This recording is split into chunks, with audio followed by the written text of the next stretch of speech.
I was raised by a single mother, and I want to be clear about this. She didn't just raise me, she prepared me. She taught me how to survive life, not through speeches, but through exposure. She'd take me to pay bills. This was before apps, online banking. And I'd stand there watching quietly how she paid the bills, how she spoke, how she communicated. She'd say to me, listen, learn how the world moves. Learn how to talk to people, how to handle pressure.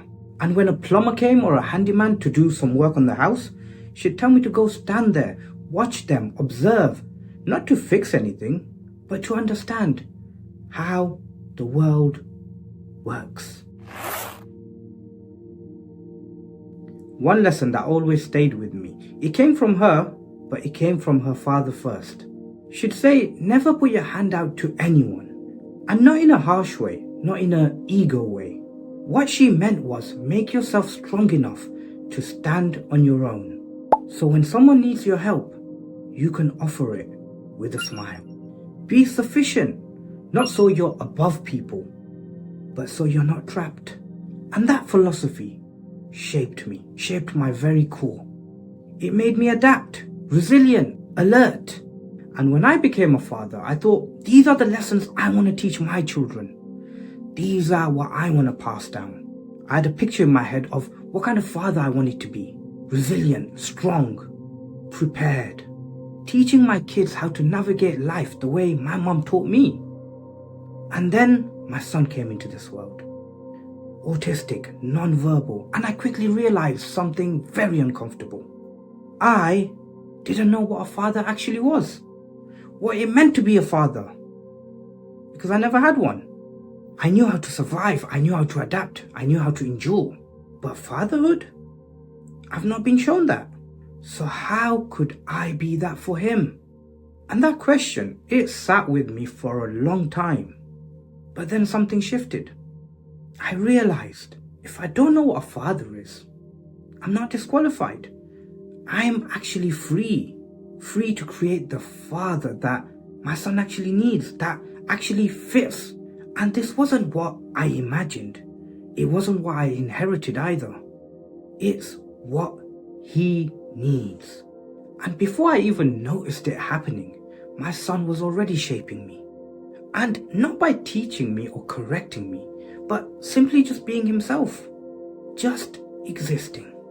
He didn't need speeches or life lessons. He needed presence, consistency, safety. He needed calm, not commanding, attunement, not instructions. And slowly, I started to change.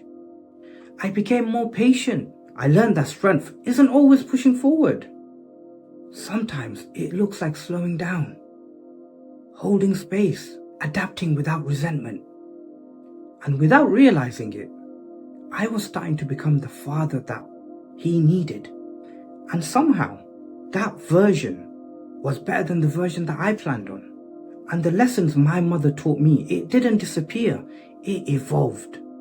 Self-sufficiency now means regulating my own nervous system, staying steady when things are hard, being reliable, not rigid. Offering help now looks like advocating quietly, protecting without overpowering, showing up every single day. And that's the most important one. And this may not be the father that I imagined, but it's the version that I'm most proud of.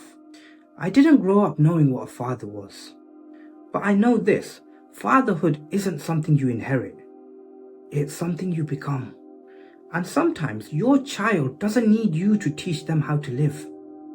They just need you willing to become what they need. And that's what my son gave me. Not a blueprint, a direction. Thank you all for listening. If you enjoyed this video, do leave me your comments in the comment section below. Please do subscribe to the channel. Until next time, take care.